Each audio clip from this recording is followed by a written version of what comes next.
Right ahead on 12 News, a local lawmaker's bill to reform teacher tenure is heard at the state capitol. But first, decried as a threat to public safety. We have had 5 derailments in the last 5 weeks with oil and ethanol trains. Opponents of a train connection plan in Crystal learn of a big chip in their favor. Now the question is, what's next? If it's not moving by the railroad, it's going to move by a truck on your highway and your roads that are taxpayer funded. 12 News starts right now. Hello and thanks for joining us. Hennepin County officials are taking a unique step to head off a controversial railroad connection in Crystal. They say they've now reached a deal to buy land that may block the railroad from moving forward. The announcement drew applause at an emotionally charged meeting Wednesday night. Well, this is obviously the biggest issue to hit these parts for a long time. A standing room only crowd gathered to hear the latest from railroad and elected officials on a proposed rail connection in Crystal that threatens to block intersections and bring more train traffic to the area. Today, I can report to you that we have a signed purchase agreement from the owners and the county. County Commissioner Mike Opat announced a $1.8 million deal to buy land along West Broadway. The county's purchase would keep BNSF from getting the land it needs to make the connection. We're merely trying to get between the railroads and their plan. Opat says the county will close on the deal in 45 days. It would allow a towing business and an auto body shop currently renting the property to stay. And Opat says the county is prepared for a possible legal fight with the railroad. We bought that land for the public purpose of preserving public safety. We think that should overrule the railroad's condemnation authority to move their goods and improve their system. We think there are other options. We think they should explore them. BNSF says they have agreed to look at other options to ease freight congestion. We're looking at how we better balance train flow using an infrastructure that's in place. And we've heard from a lot of communities, particularly Coon Rapids, Anoka, Ramsey, Elk River, many of those communities who suffer from congestion. But that did little to calm resident fears about a potential rail connection that could impact emergency response and cause delays in Crystal, Robbinsdale, and surrounding cities. Now you're going to cut Robbinsdale in half. Businesses will die and be left barren because they won't have people coming to our area. It's really, really frustrating to deal with how you guys are all saying it's going to benefit you, but no one's going to be benefited in this room and in the community. So far, BNSF has not filed an application for the connection with federal regulators, and Commissioner Opat hopes it stays that way. So the simplest, best answer here is that BNSF find another option and not file that application. Then this is done. Along with the county's property purchase, other efforts are continuing to potentially block the railroad connection, including several bills that are moving through the state legislature. A local business group is questioning what job cuts at Target could mean for the future of the Brooklyn Park campus. We do know some cuts were made at the Brooklyn Park campus, but it is unclear how many. So far, the retail giant has received about $3 million in tax abatement and tax increment payments from the city in exchange for certain job and building goals. In the past, Target failed to meet some requirements for the tax break. The company has since made good on the deal, and tax incentives have since been reinstated. City and business leaders say it's important for Target to be viable in the city.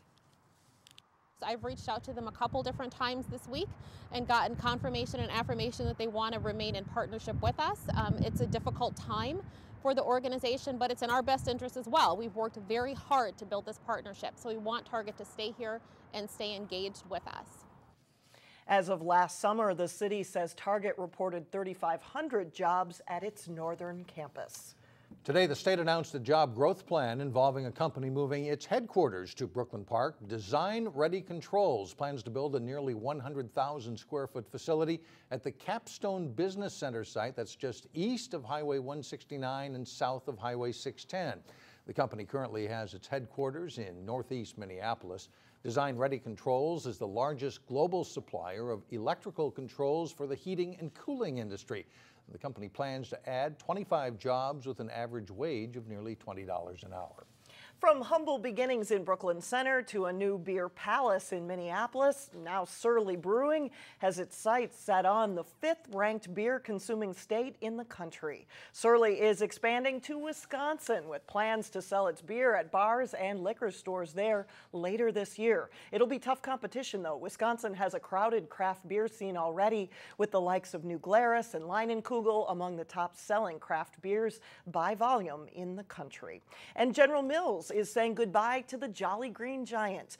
Reuters news agency reports the Golden Valley-based company plans to sell off its Green Giant vegetable business. Green Giant is an iconic Minnesota brand, tracing its roots back to the early 1900s in Le Sueur, Minnesota. The sale, however, is not a shock to food analysts as consumers move towards fresher foods and away from canned and frozen goods. A reminder to watch your distance while driving to help reduce crashes. Plymouth police are stepping up enforcement on tailgating.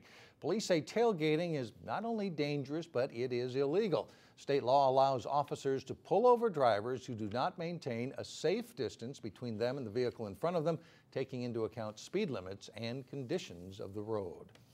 Well, coming up, developments at the state capitol, including the latest on a local lawmaker's teacher tenure bill. And then a little bit later in sports, Park Center girls basketball team, they prepare for a big test as they shoot for a spot in the state tournament. But first, still more April than March. Temperatures should remain in the 60s through Sunday.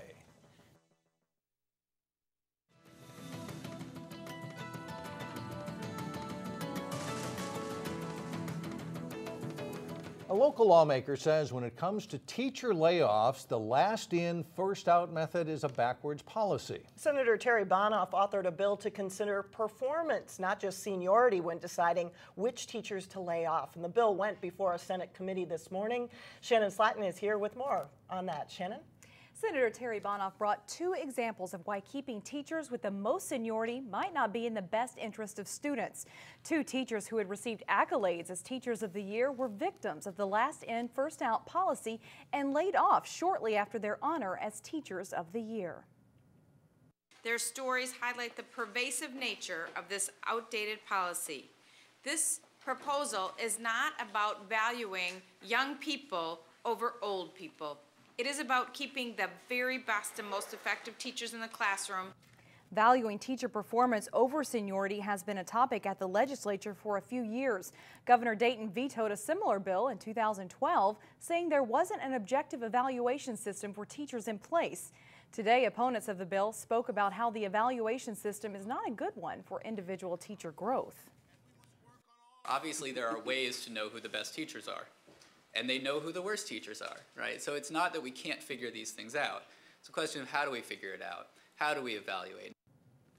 A similar bill has passed through the Minnesota House. One difference is that the House bill provides for non-licensed community experts to teach classes when qualified licensed teachers are not available. And Mike and Alex, licensed teachers, did speak out about that measure today. And there is enough public dialogue out there that lawmakers think something will be passed on this session. All right. Stay tuned. Thanks a lot, Shannon. Thanks, Shannon. Local state senator says both Democrats and Republicans are behind efforts to reform Minnesota's juvenile justice system. The idea is to give kids a chance to get their lives back on track through tools like diversion programs and giving judges more discretion when sentencing youth. The goal here is to keep kids out of the more severe parts of the juvenile justice system that don't need to be there. And allowing them the opportunity and giving them the tools with which they can, in fact, return to the right path in our community. A bipartisan group of legislators and community activists stood alongside Senator Latz backing the juvenile justice reforms. Latz says the reforms are important for all youth in Minnesota, but especially for black youth who are arrested at more than 5 times the rate of white youth. Coming up, we're off to Wayzata High School to meet this week's standout student. And up next in sports, the Hopkins girls basketball team wins big again as the Royals gun for a section title. Jay Wilcox has that and more when we come back. I don't know what it is. You get Hopkins and Lakeville North together in the basketball playoffs, and now more than once have good games and nail-biters. Yeah, and it was great to see a close one. There were a few blowouts yesterday at the Target Center, but a couple close ones, and this one definitely one of them. Hopkins and Lakeville North played a thriller in the state Class 4A boys basketball championship last season, with Lakeville North winning. Those teams met up in the quarterfinal round in 4A Tuesday. David Lindstrand drives and hits the floater as the Panthers take an early 5-1 lead on Hopkins. John Warren sends it to Xavier Johnson, and he nails a long three. The Royals go up 10-7. Ishmael Elamine in his instant offense off the bench with the pull-up jumper. He leads Hopkins with 17 points. Vinny Shahid knocks down a long three. The Royals go up by 7, 25-18. Lakeville North battles back. A nice back cut by Nathan Reavers for 2 of his 10 first-half points. Hopkins leads by 1 at the half. The Panthers, though, take over to start the second half. Drew Stewart turns the corner for the layup here. Marquise Walker scores 4 quick hoops in the lane. The Panthers grab the lead. Reavers nails a 3 from the corner, and Lakeville North stretches the lead out to 14 points. Hopkins fights back into it, though. Johnson sinks a 3 to help get the comeback started. And Warren steals the pass, and watch this layup. With his offhand, the right, he somehow makes it, plus a foul. Hopkins comes all the way back to tie it late, but Lakeville North makes some clutch free throws. They eliminate Hopkins 65-61. Following a December 6th loss to Eastview, the Hopkins girls basketball team has not only won every game, they've won each of those 23 games by 10 points or more. The Royals matched up with Minnetonka for the Section 6 4A title. Nia Holly delivers a great pass to T.T. Starks for the basket and foul for the Royals. Evelyn Knox nails a three-pointer. This makes it 15-6 Hopkins. Ashley Bates has a good game for the Royals. She drives here for the hoop and foul, and Hopkins leads 39-21 at the half. Second half, and Bates hits from long range. She scores 22 in the game. Nia Holly fakes the drive, then jumps back and strokes a jump shot to make it 58-33 Hopkins. Bates drives and hits a tough shot as Hopkins pulls away to win the section title 81-55. The Royals' fast pace and pressure made the difference. We've been doing that kind of all year, and that's kind of the way we practice. And it's just second nature to them now. It's important to speed teams up and make them play faster than they're used to, and that's how we win games. The coaches still have to seed for the state tournament, but Hopkins will almost certainly receive the #1 seed. Their first game would be Tuesday morning at 10 at the Target Center. Park Center's girls basketball team is in the Section 3 3A final for a 5th straight season. The Pirates are hoping to make it back-to-back state tournament appearances as they prepare to face De La Salle for the 5th straight year in the title game. They broke through and beat the Islanders last year on the way to a state championship. I'm really excited. We're all really excited, just pumped up to play on Thursday. And it's going to be a really big game, physical and stuff, and we know we have to bring our best game that's possible. We know that their team's really physical, so we have to match their physical game and play harder than they do. And we have to push the ball, pound it into Big Michaela, because she's our main post guard right now, so we have to give her the ball. The Pirates have played well down the stretch this season. They have 7 losses, but they've played a very tough schedule, and that can only help when it comes to games like this. Yeah, I think we're playing at a high level right now. We played Hopkins, Minnetonka, Eden Prairie. I mean, we played a bear of a schedule, so we ended up 19-7. But I think that stuff prepares you for right now, this time of year. Watch the Pirates and Islanders live on Channel 12 and 12.tv tonight, Thursday at 6 p.m. Then at 8, it's the Section 5 4A finals. Wayzata meets Centennial. That game is also live here on Channel 12. The Champlain Park boys basketball team taking on Shakopee in the 4A semifinals at 6 o'clock Thursday. We'll have highlights of that one, plus Maranatha's quarterfinal game coming up Friday. All right, plenty of basketball to Wow, watch tonight. that's right. Thanks a lot. Great. Still ahead, this week's standout student is a man of many talents. We head to Wayzata High School to meet him when we come right back.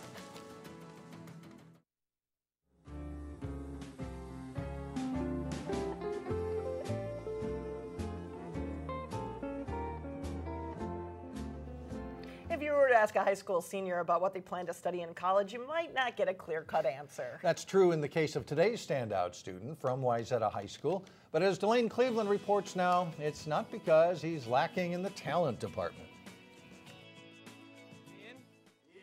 Sí, súper bien. Feliz jueves. In a high school with more than 3,000 students, Por supuesto. it wouldn't be difficult for someone to get lost in the crowd. Yet Wayzata senior Andrew Stern isn't one of those people. I've really tried to make myself a part of the community at Wayzata, and I've really tried to just take the school by the horns and ride it for as long as I can. Andrew Stern. By all accounts, he succeeded. Hi, my name is Andrew, and somebody screwed up and got me nominated for homecoming court. He's been nominated for homecoming court. I am back, whether you like it or not. Once a week, you can see him providing arts and entertainment updates on Wayzata Newsbreak telecasts.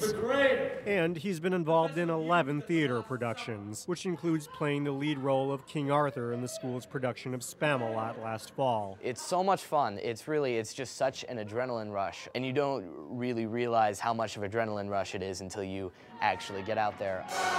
Wayzata's theater director can attest to Stern's talent. It's not necessarily that he outshines everybody else. He's just so interested in becoming part of the fabric of what is excellence within the context of at least Wayzata High School, and I'm assuming beyond. Excellence in high school and beyond is certainly something Stern strives for, but he admits he's just not exactly sure where to focus his abilities. No matter what, I want to be telling stories, be it through journalism, be it through film, be it through the stage. Those around Stern predict that success is on the horizon. And as his high school career nears its end, he knows he's made his mark. The biggest contribution I've made to Wayzata is that I'm very well-rounded and I do a whole bunch of different things rather than just one thing to focus on. In Plymouth, Delane Cleveland, 12 News. On top of his success in theater, he's also one of the top members of the school's speech team. He'll be defending his section title next week. And also worth noting is that he is a cameraman and audio engineer for the Channel 12 sports crew. So way to go. We like those well-rounded folks, right? One more time, back to Jay for a very busy night in high school basketball. Yeah, that's right. 6 o'clock, Park Center de La Salle here, live on Channel 12. And then coming up at 8, Wayzata and Centennial girls basketball live. And for their section championship as well. Woo, that's a lot. Double-header. All right. Thank you, Jay. And that'll do it. That's it for now. Thanks so much for joining us, everyone. We'll see you back here tomorrow at 4 o'clock. Community Corner is coming up next.